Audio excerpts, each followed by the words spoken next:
वाल्मीकि रामायण के अनुसार आदित्य हृदय स्तोत्र अगस्त्य ऋषि द्वारा भगवान श्री राम को युद्ध में रावण पर विजय प्राप्ति हेतु दिया गया था। और इस आदित्य हृदय स्तोत्र का नित्य दिन पाठ करने से या सुनने मात्र से मानसिक कष्ट, हृदय रोग, तनाव, शत्रु नाश, असफलताओं पर विजय प्राप्त की जा सकती है।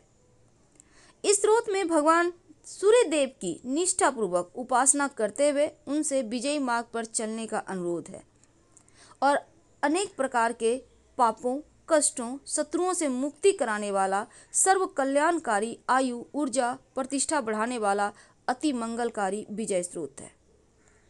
ओम अस्य आदित्य हृदय स्तोत्रस्य अगस्त्य ऋषिः अनुष्टुप् छन्दः आदित्य हृदय भूतो भगवान ब्रह्म देवता निरस्तया शेष विघ्नतया ब्रह्म विद्या सिद्धौ सर्वत्र जय सिद्धौ च विनियोगः।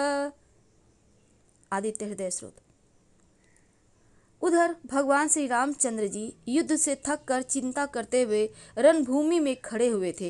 इतने में रावण भी युद्ध के लिए उनके सामने उपस्थित हो गया। अब यह देखकर भगवान अगस्त्य मुनि, जो देवताओं के साथ युद्ध देखने के लिए आए हुए थे, भगवान श्री राम जी के पास जाकर कहते हैं, सबके हृदय में रमन करने वाले महाबाहो राम, यह सनातन गोपनीय स्रोत सुनो वत्स। इसके जप से तुम युद्ध में अपने समस्त शत्रुओं पर विजय प्राप्त कर पाओगे। इस गोपनीय स्रोत का नाम आदित्य हृदय है। यह परम पवित्र, संपूर्ण शत्रुओं का नाश करने वाला है। इसके जप से सदा विजय की प्राप्ति होती है। यह नित्य, अक्षय और परम कल्याणमय स्रोत है। संपूर्ण मंगलों का भी मंगल है और इससे सब पापों का नाश हो जाता है।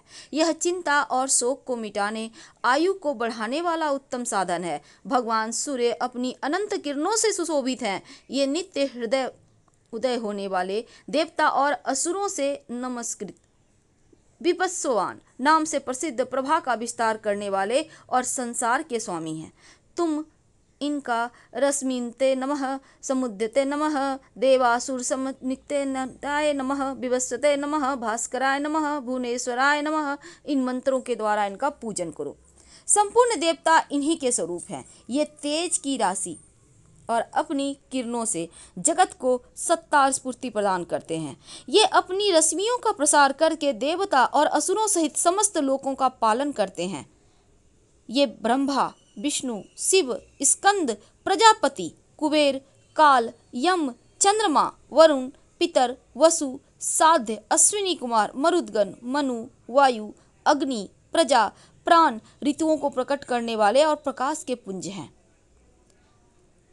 और आदित्य हृदय, अदितिपुत्र, सविता, जगत को उत्पन्न करने वाले सूर्य, सर्वव्यापक, खग, पूषा, पोषण करने वाले, गवस्तिमान, भानु, हिरण्येता, दिवाकर, जो संसार की अंधकार को दूर करके प्रकाश फैलाते हैं, हरिदस, सहस्त्राची, हजारों किरणों से सुशोभित, सप्तसप्ती, 7 घोड़े वाले, मरीचिमान, किरणों से सुशोभित, तिमिरो मंथन, अंधकार का नाश करने वाले, शंभु, त्वष्टा, मार्कंडक, ब्रह्मांड को जीवन प्रदान करने वाले, अंशुमान, हिरण्यगर्भ, ब्रह्मा, शिशिर, स्वभाव से ही सुख प्रदान करने वाले, तपन, गर्मी पैदा करने वाले, अहस्कर, रवि, अग्निगर्भ, अग्नि को गर्भ में धारण करने वाले, अदिति पुत्र, शंख, शिशिर नासर, शीत का नाश करने वाले, व्योमनाथ, आकाश के स्वामी, तम भेदी, ऋग, यजु, सामवेद के पारगामी, धन वृद्धि, अपाम मित्र, जल को उत्पन्न करने वाले, बिंद विनाकम, आकाश में तीव्र वेग से चलने वाले, आतपी, मंडली, मृत्यु, पिंगल, सर्वतापन, कवि, विश्व, महातेजस्वी, रक्त, सर्वभव, इनकी उत्पत्ति के कारण, नक्षत्र, ग्रह, तारों के स्वामी, विश्व भावन, तेजस्वी में भी अति तेजस्वी और द्वादशात्मा, इनके सभी नामों में प्रसिद्ध सूर्यदेव, आपको नमस्कार है। पूर्व गिरी उदयाचल और पश्चिम गिरी अस्ताचल के रूप में आपको नमस्कार है। ज्योतिर्गणों, ग्रहों और तारों के स्वामी तथा दिन के अधिपति, आपको नमस्कार है। आप जय स्वरूप और विजय और कल्याण के दाता हैं। आपके रथ में हरे रंग के घोड़े जुते रहते हैं। आपको बारंबार नमस्कार है। सहस्त्र किरणों से सुशोभित भगवान सूर्य, आपको बारंबार प्रणाम है। आप अदिति के पुत्र होने के कारण आदित्य नाम से प्रसिद्ध हैं। आपको नमस्कार है। उग्र, वीर और सारंग सूर्यदेव को नमस्कार है। कमलों को विकसित करने वाले प्रचंड तेजधारी मार्तंड को प्रणाम है। आप ब्रह्मा, शिव और विष्णु के स्वामी हैं। सूर्य आपकी संज्ञा है और सूर्यमंडल आपका ही तेज है। आप प्रकाश से परिपूर्ण हैं। सबको स्वाहा कर देने वाले अग्नि आपका ही स्वरूप है।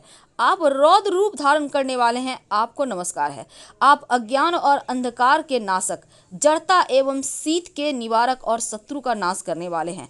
आपका स्वरूप अप्रमेय है।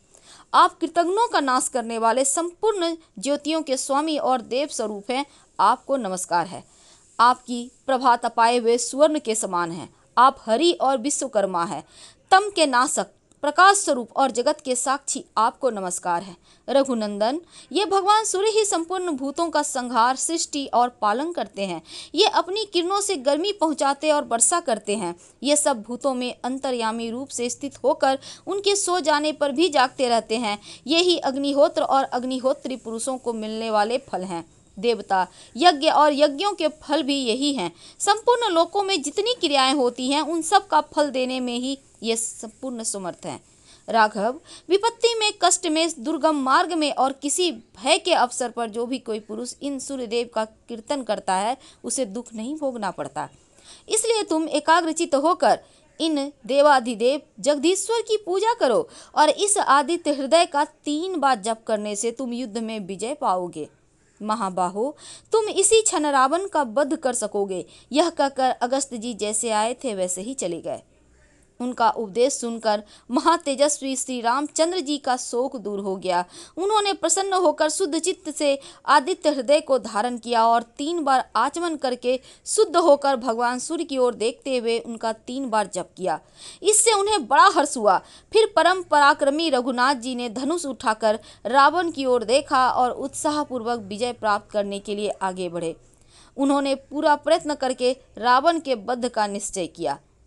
उस समय देवताओं के मध्य में खड़े हुए भगवान सूर्य ने प्रसन्न होकर श्री रामचंद्र जी की ओर देखा और निशाचर राज रावण के विनाश का समय निकट जानकर हर्षपूर्वक कहा, रघुनंदन, अब जल्दी करो। इस प्रकार भगवान सूर्य की प्रशंसा में कहा गया और वाल्मीकि रामायण के युद्ध कांड में वर्णित यह आदित्य हृदय स्तोत्र मंत्र संपन्न हुआ। हर हर महादेव। धन्यवाद।